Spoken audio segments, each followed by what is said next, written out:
Right, good afternoon, everyone. Welcome to Due Diligence for Deviants. The reason why I hold this workshop is that, God, I'd love nothing more than the world to be absolutely perfect and for everybody's kink to be the most amazing people ever. But as I've been around for 20 years, I can tell you that that's not actually the fucking case. So, one of the things that we try and really engage with as an event is helping people to navigate through the kink world and community as safely and as ethically as possible. And part of that for us is to say, yeah, you know what, not everyone are nice people. Because if you start off with this approach and believe that everyone is just absolutely perfect, at some stage you are going to run into a problem. Now, I'm not saying you should start the other end of the spectrum and say everyone is an absolute psychopath and we shouldn't have anything to do with them, because again, that's the wrong end of things. To me, it's about personal responsibility and how we navigate the world around us. And I come from a business background, so due diligence to me is the kind of thing that I would always do on business transactions. Has anyone ever had a company that's gone for venture financing or anything like that? Might be familiar with the concept of a company getting funding from like a venture capitalist. Because you might go up and say, oh my God, I need £3 million to help start my company and get off the ground. And strange enough, it's very rare for someone to say, oh, let me just get my checkbook out and write you a check for £3 million. Now, they might initially turn around and say, oh my God, that idea is fantastic, I love it, I really want to look at funding it, but I want it to go through due diligence. And the reason for that is, no one's going to give you that money without some assurance that they're either getting it back or getting something for it. They also want to make sure that everything that you're saying is genuine and real. There are plenty of examples out there. My area of business is actually biotech and pharmaceuticals, and there was someone who was sued a couple of years ago for claiming that they had this amazing blood screening technology. None of it ever existed. And they had $250 million that the people who invested in the company. Okay? To me, it's a good example of where someone didn't stop and do their homework.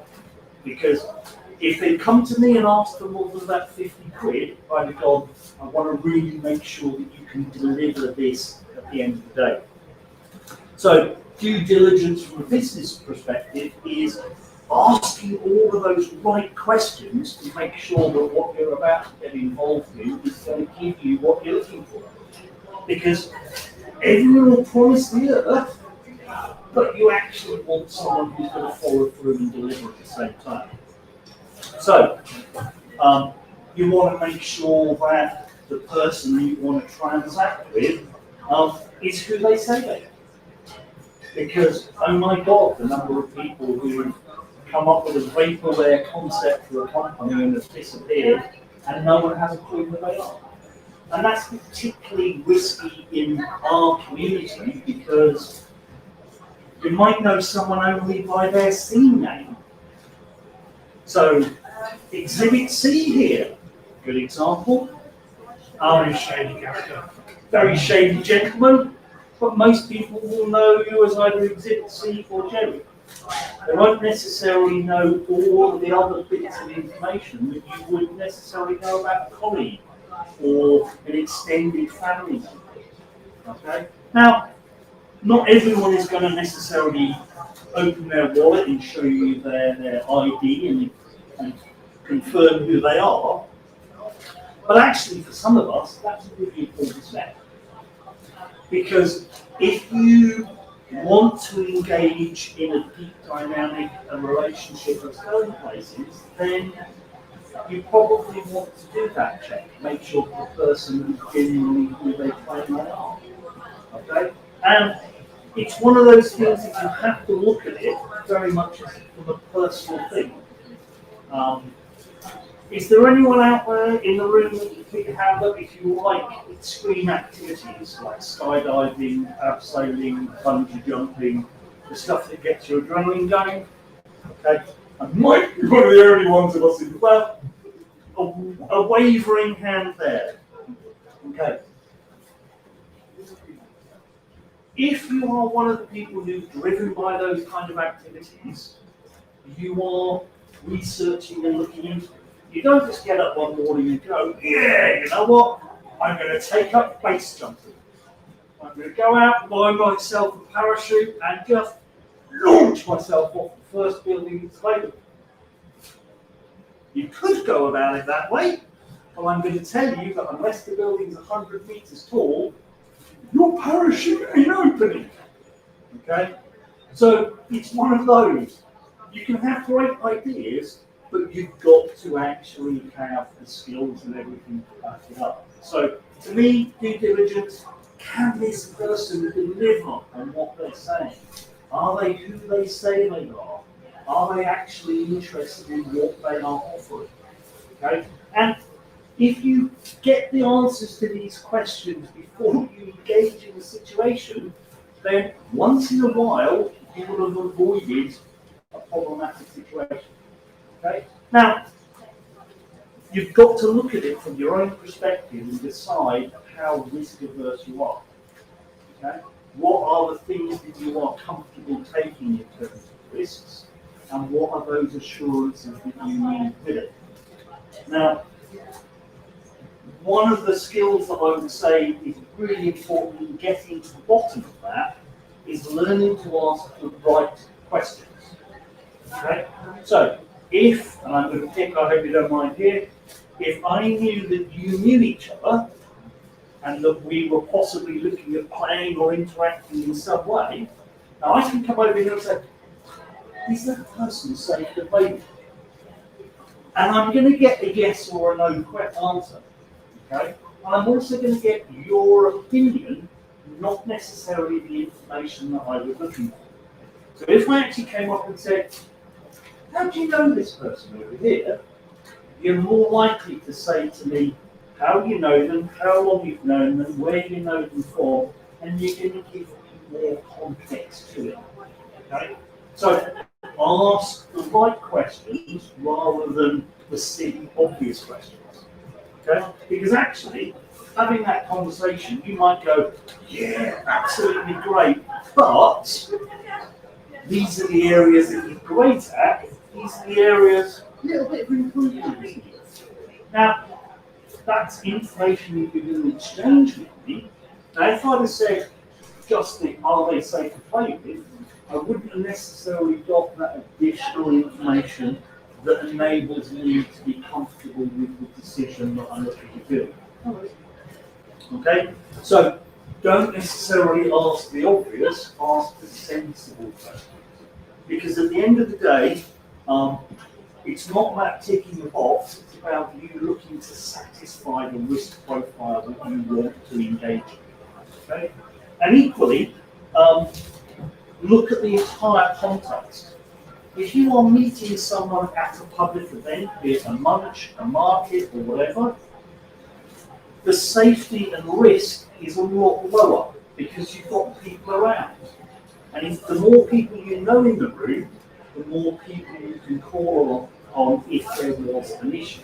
Okay? So, if you're going to meet someone, meeting them at a public event with other people around is a really great way of doing it. Because you've got the backup and support, the risk profile is lower. If I turn around and say, oh my God, we can go for a spanking session, I've booked a hotel and I've paid cash. Okay? So, two big red flags there is, I've booked the hotel, there's no, hey, do you fancy doing this? We could talk about it and then maybe book a hotel. No, I've made that assumption. And the second one is I've paid cash. Okay? Because at the end of the day, if something went completely wrong, there's no point going to the travel lodge and saying, Sir Spanks-a-lot was here last week and he left bruises on my bottom. And they're going to go, Sir who?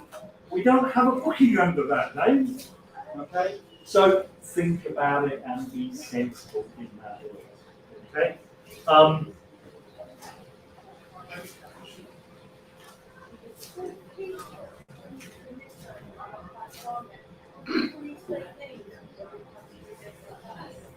Sometimes, yeah. Yeah. So,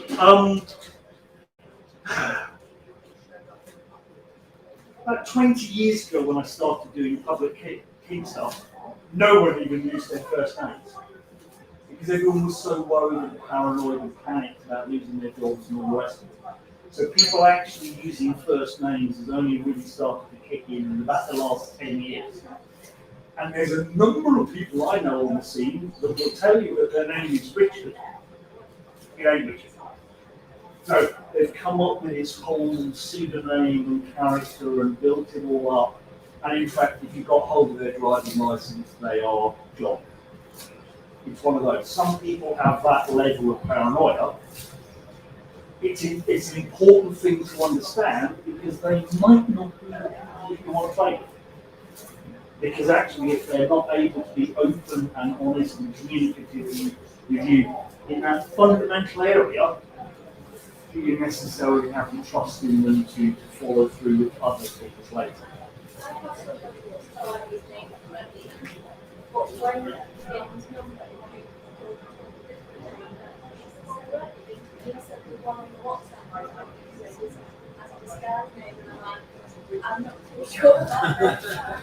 Yep, and to you've looked at it and gone, hang on a minute.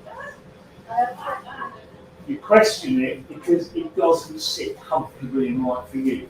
And great example of due diligence that because you've looked and gone, this isn't adding up, I'm not comfortable here. And if the voice inside your head is going, this isn't the connection for me, listen to it and move on and get the next one. Okay? It's good to say I've been speaking to people on that one, and it kind of relates to me at the moment, or BDV or something like that, and then a couple of them will come up with like, oh, I'm booked a hotel. And it's just like, okay, well, we're just meeting for coffee. More things going to happen. And they're like, oh, well, just in case. I'm like, well, there's no, just in case, it's just coffee. We can't accept that. It's just like yep, then this isn't going to work for you. Yeah. Because it's you've decided that you're comfortable with where your risks are, and you said, this is the line that I've set, this is the boundary, okay, brilliant, you've defined it. I would hope that they would accept that. But obviously they haven't. So they've kind of gone, ooh, actually, I want to do this because from their perspective, they might think, we'll meet for a coffee and then we'll quickly neck down one coffee and 10 minutes later we'll be in the travel lodge, I'll be tied to the bed, all gag in my mouth, orange inserted in various orifices, and away we go. Okay? Now, if you were comfortable with doing that, that wouldn't be a problem. But you've set that bound and barrier. So in this particular context, your due diligence is, hey, this is what we're going to do. Now I want to do this. Now this is what we're going to do. Now I want to do this. Thank you, no. Because is that person necessarily going to respect those boundaries in an emotional life situation? Yeah. Now, the good news is, it might be terribly frustrating if you can pull open your FetLife and go, yeah, time wasted, time wasted, time wasted, time wasted, time wasted. And you may have gone through 20 or 30 of those, but the thing is, you found out before it was too late. Okay? Because as much as we'd all love to have the day of our dreams, we get up in the morning, it's going to be sunny out, it's going to be amazing, there's going to be no traffic on the road, there's not going to be hundreds of people getting their endorphin fix by doing long distance running, and I'm going to have the most idyllic day. Well, today, we're surrounded by people who did a 5 and 10k run. It's not quite what we intended.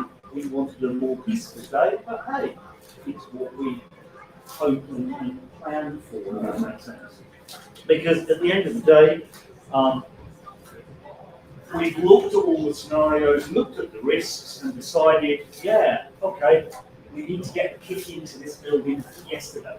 And that's what we did. We came up early, we dumped all of the kit in here because we realised that the risks moving forward on Sunday were high.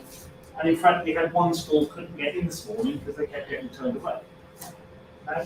So, plans, actions, think things through as much as possible, and do that to the point where you are comfortable. Okay? Because at the end of the day, yes, if you are at the bottom and you're going to put yourself in that risky situation, you find yourself completely tied up like a oven-ready chicken, all gag in the mouth, blindfold on, okay? That's already beyond the point where it's easy to get out of, okay? So, getting everything organised, getting yourself comfortable before you suddenly go, oh fuck, I'm tied down to this bed and I've really got no way of getting out of this, and I think it's dangerous, John, but I didn't necessarily verify that, okay? So, from a personal perspective, look at what your needs are, make sure that they're met as soon as possible, and that you're comfortable with progressing. And equally, from a TOPS perspective, when someone comes to me and goes, you know what, I'm comfortable doing this, I'm comfortable doing that, but I really don't want to do that, I'm sitting there going, fucking yes! I found someone who can communicate. They can say that critically important word, no. Because what I don't want is to go, oh my God, you want to pay me here? Falling all over the place, I'll do absolutely anything you want, I've got no limits. And then 2 or 3 days later I get a message going, yeah, I really wasn't happy with that. Okay?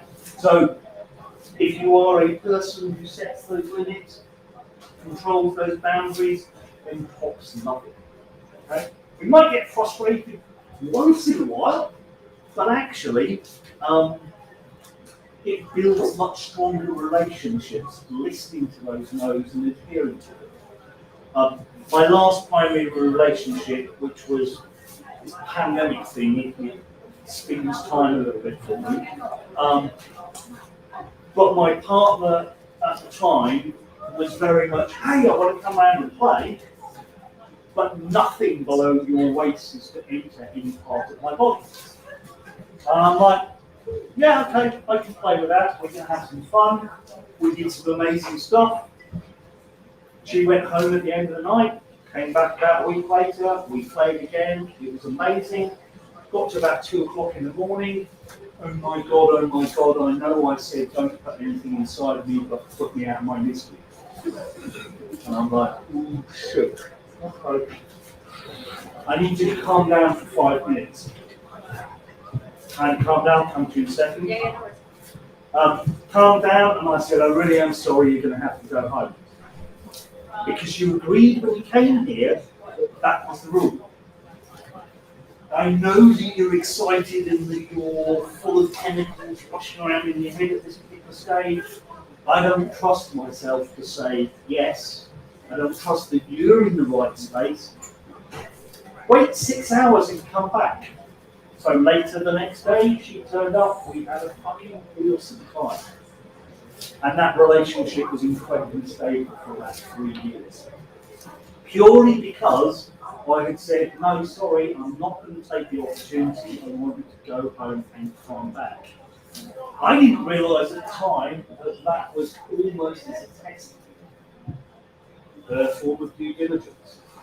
If I say, oh my God, I want this, and he goes ahead and does it, then he's probably not stuck with the boundaries, and therefore I'll need to be a little bit more cautious moving forward. Okay? And that's right.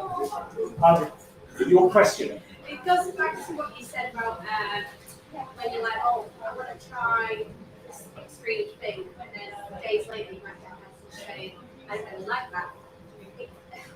I've had moments where someone's like, I want to try this, and then it happens and they go, I really don't like that. And I think that's also, you need to talk about that. Why do you like that? Maybe you can try and soft and gentle and not at all. And I think the communication needs to happen there and then. Like, shall we build up to that? Should we not do it at all? And it's between whoever's playing and not, like you said, days later, where it's like, I actually like that. It's like, tell me now.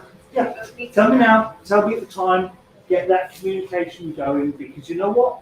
Even in the middle of a scene, if something goes wrong, you can always stop, take a couple of steps back, and restart at an earlier level. You brought up a question in the last workshop about spanking too hard and stopping too soon. Classic example, okay? Communication at that point, more gentle, build it up. When I'm drifting, then yeah, go harder at that particular stage because that's what I'll be looking for. Yeah, Okay. like I find that I can understand if it's like it's normal, but if it's like straight away like really, really hard, I don't get the time to fall into a space of like this is what I want, this is fun. It just is like I'm just really this hurts and still feel hurts. From a biochemical perspective, without the endorphins flooding through your body, you don't have that pain-killing ability.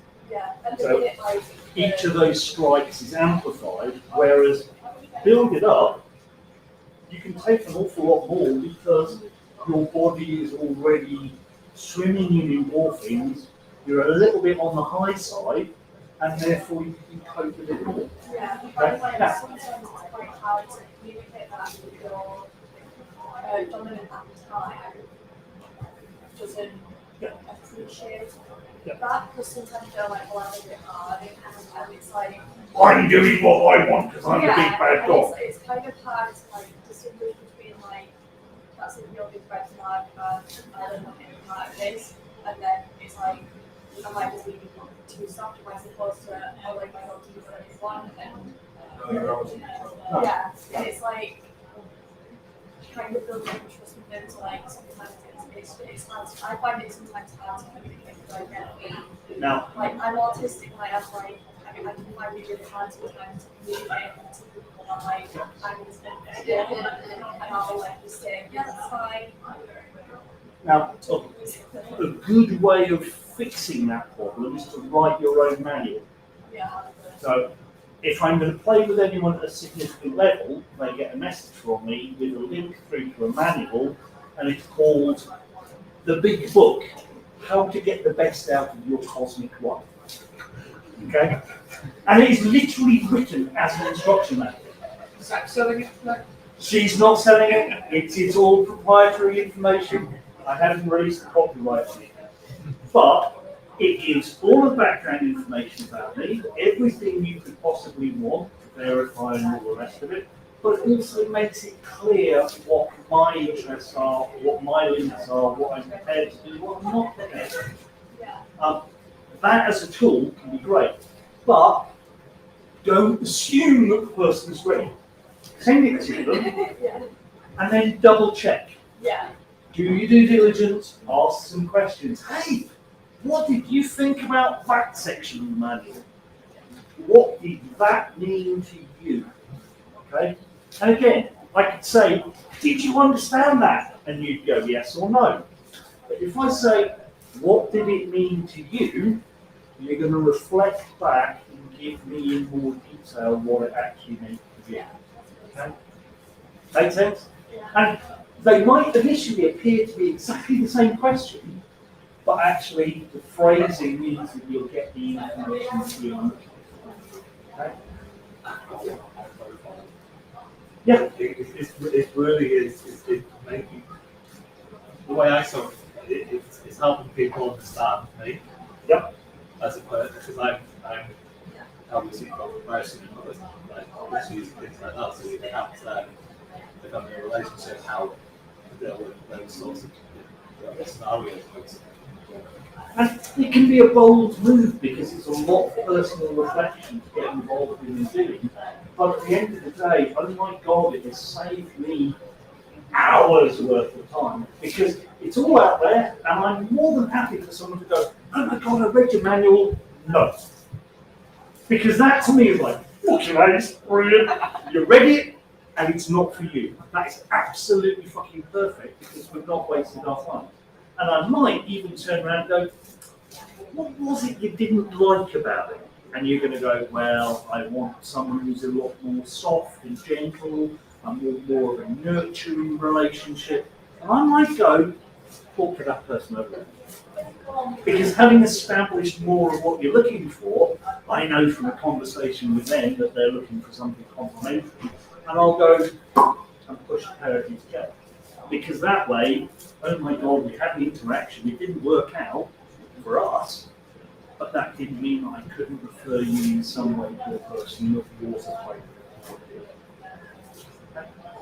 Does all that make sense?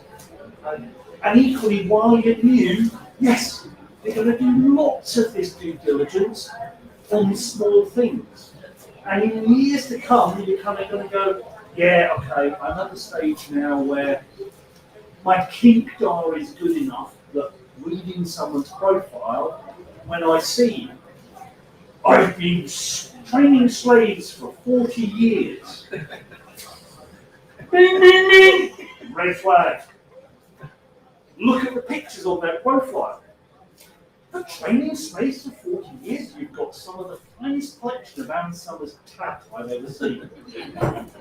Sorry, but if you've been doing this for 40 years and you're still playing with basic equipment, I don't think you've been doing it for 40 years. Or you've been doing it badly for 40 years because you haven't worked out the value of having a properly rated flogger or a cane in your hand to do it.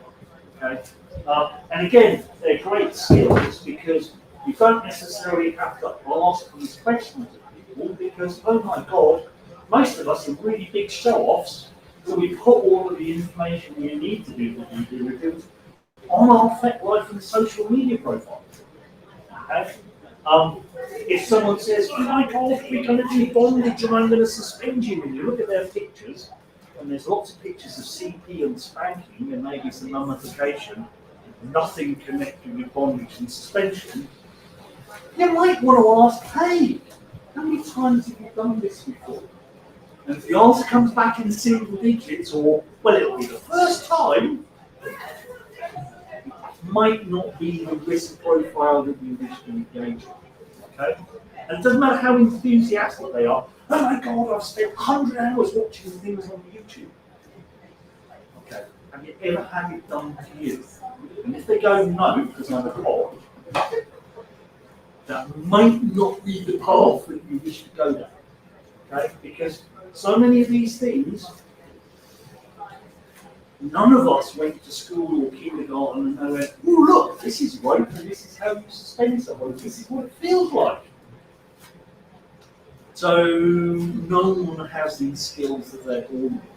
And at the end of the day, if you're going to do it to someone, you really should have either done it to yourself first or had someone do it to you. And when I first started rigging, I got invited to a party in Amsterdam.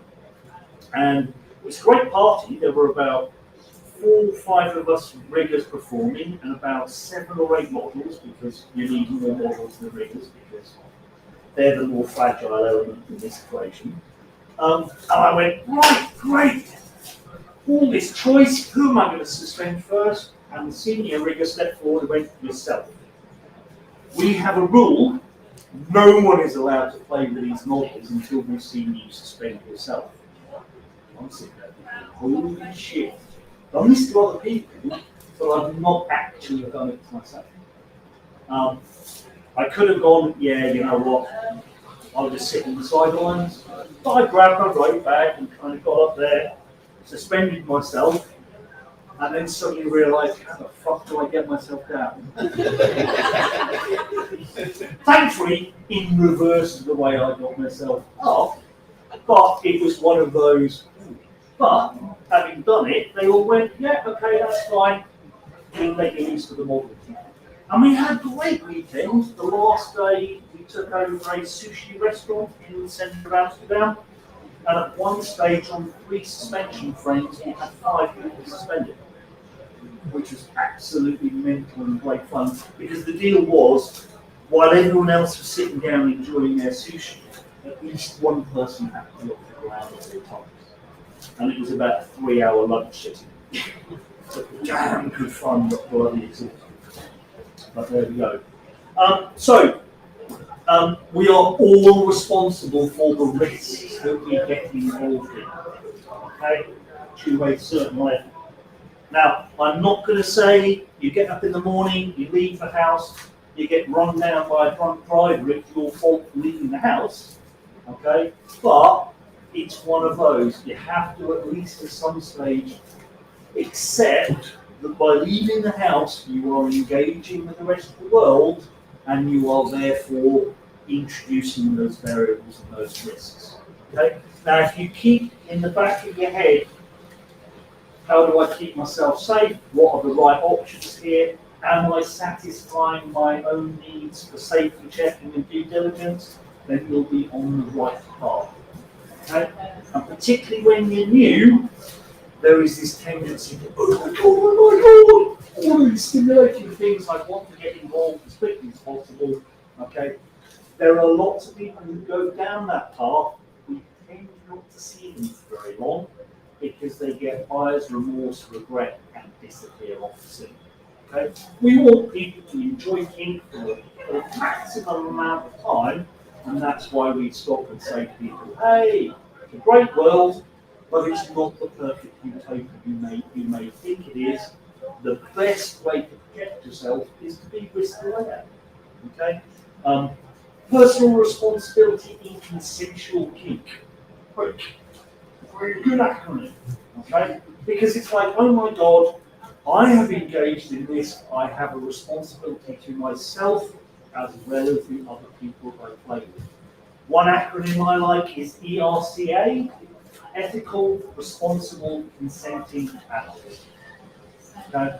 Because at the end of the day, those are the 4 key criteria that I'm looking for. Someone who can ethically interact with me, someone who can be equally responsible for the things we do together, someone who's obviously consent-based. Right? Despite the fact that the method investigated me for human trafficking, all of my cages were empty that day, I might like to add. I'm a big fan of consent. I get no joy from like cruising the back streets of Manchester looking for victims to throw in the back of my black van. Because strangely enough, they're going to kind of like come around and go, what the fuck are you playing at? There are plenty of people, in fact, I've got two in the place today who said, oh my God, the next time your van is empty and we're near a farm track, I want to be kidnapped. Because they literally want to be thrown into the back of the van, have that experience. Fucking great, there are people out there who will engage in that. Okay? It's a lot more realistic than just, chancing it round the back of Manchester Piccadilly on a Saturday night. But there we go. Outside of that, it's obviously a big communication skill list. You will hear it from us time after time. Kink is all about communication. Okay? I know it can seem really embarrassing to say, oh my God, that latex garden gnome, I want it shoved up my arse. Okay? But at the end of the day, if you want to sit on the gnome, you've got to be able to use your words. Okay? Simple as that. Any questions? No? Another question, may I ask? Can you hear me? Yep. Can you hear me? President. Another question, can I make a question? Absolutely. So if the cosmic manual via the internet seems too impersonal, in my case it takes the form of letters. And I happen to be a Swiss, so I've got one color paper on which the submissive manual gets printed and another color paper on which the dom manual gets printed. And since I'm not into sending links over the internet, however, a beautiful, well-placed envelope at the end of tonight's dinner does the trick. Absolutely. Now I hope it has an embossed wax seal back in it. Because you know what? If you're going to, again, I expect 120 GSM paper. Preferably. It absolutely is. Preferably Conqueror. because I like the watermark. There's more additions. And then a nice wax seal on the back, because that moment of cracking the wax seal, yeah. But it's one of Another those. addition. You may need to speak up. An interesting, fun way of doing due diligence is also when you are really into something and you achieve a level of expertise in it. You tend to acquire obscure kinds of points to do it, which are perhaps not known to everybody. And the really fun thing to verify if somebody claiming to be into that niche thing actually is okay, so we are both into this obscure niche thing, and I found this fun thing to play with. What do you think? Place it or make it visible if they have no idea what it is, how you use it, or what purpose it serves, then they are not really into the obscure niche thing. And one final story, because sometimes, even with the best intentions, we will get this wrong. An event in London many, many years ago, one of the house doms was really big into needleplay. And someone had come up and said, oh my God, I want to do a public needle scene. I want to do 150 needles all over my body. Okay, you've done this before? Yep, done this before, several mistresses. Yep, totally fine with it. Okay, great. Made the arrangements, got to the club night, sterilised the area, got everything tidy, started sterilising the person, took the first needle, went and put it in. Fuck! That's agony. Oh my God, I can't do this. And it was like, hang on a minute, you've done hundreds of needles before, and you bolt to the first one. Oh yeah. But all those other needle play sessions were online. Like subspaced and everything. Whoa! Okay. So thankfully at that stage everyone took a great big step across to one side and said, okay. Hope you enjoy the rest of your evening. This isn't for us, because quite frankly, you know, we do it for real. We don't do the online thing. So it's one of those, all the best intentions, you can still unfortunately get it wrong once in a while, but thankfully it wasn't unsheathing 150 needles, having them all lined up, and the first one in, the person goes, okay. Outside of that, build good social networks and communities so that you can ask these questions. I was at lunch the other day and a couple had been sitting on their own for about 45 minutes. Some people went over to try and interact, got them to then kind of try and mix in the room a little bit more, but unfortunately that gave them the courage to go, oh God, you're the unicorn of my dreams. And literally they spent the rest of the time focused on one person, ignoring the others on the table, to the point where the person who was getting the attention left the event because they didn't like the intimidation any further. Shortly afterwards, the unicorn hunters left. Thankfully, we caught the unicorn outside and said, you okay? Yeah, no, I'm feeling a little bit put on here. Okay, when they go, come back into the event. Okay? It's one of those. Okay? If you have that social network, if you're actually going, oh my God, we're not going to play, but actually if we get on and talk, we can share information, we can support each other in other ways, you will get so much more out of the community. If you're only looking at it going, oh, that's the unicorn of my dreams, if the unicorn of my dreams does not want to be the unicorn of my dreams, there's nothing I can do to convince them. Okay? I know. I always say it with the photographer Alan, it's like, only if he shaves. Now, I can get away with this because he's deaf. So, he doesn't mind us taking the piss out of him. Sometimes you hear, or sometimes he gets the gist of it because he's lip reading, but he's a great soul for it and a great character. Okay, apart from that, please do your best to look after yourselves and look after the people around you, because actually that's what makes this community a community.